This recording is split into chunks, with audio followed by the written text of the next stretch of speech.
You'd never guess it, but the little creature scurrying around is actually the head chef of this restaurant. First, he meticulously washes his hands using his 7-step method, then adds garlic cloves to the pot. A splash of corn oil follows to smooth out the texture, then milk for freshness, and finally, the seasonings. He's just about to complete his masterpiece when Xiao Shuai, the kitchen helper, spots him. A rat making soup. Stunned, Xiao Shuai freezes in disbelief.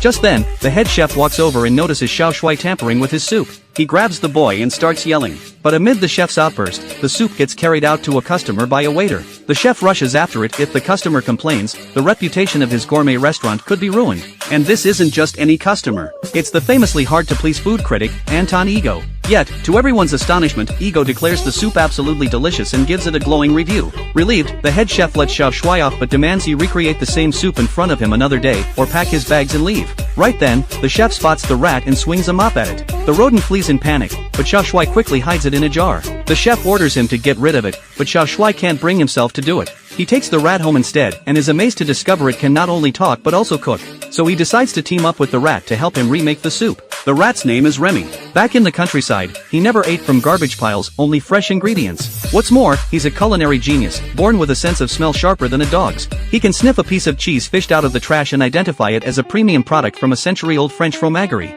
One light whiff is all he needs to break down every ingredient in a cake. He used to sneak into an old woman's house to learn cooking from the legendary chef Auguste Gusteau by watching his shows. But one day, he saw on TV that his idol had taken his own life after a harsh review from a critic. Another star has fallen, Remy mourned. Gusteau was gone. Just then, the old woman spotted a rat in her house. She grabbed a shotgun and opened fire. Remy panicked and dashed around, finally leaping onto a chandelier. The old woman aimed carefully and fired, but the next moment, the bullet holes connected into cracks, and the ceiling came crashing down. Instantly, a horde of rats scattered in all directions. But Remy ran back. He had to save Gusteau's cookbook. By the time he dragged the book out, his colony was long gone, and he accidentally fell into a sewer. Carried by the rushing water, he and the book were swept away. He began studying Gusteau's recipes, his mouth watering at every page. Then, something magical happened. The image of Chef Gusteau in the book began to move. Was it the chef's spirit, reaching out to guide him? Remy climbed out of the sewer and up to a high rooftop, only to discover he was in Paris and Gusteau's restaurant was right there. Overjoyed, he scurried over and peered through the window.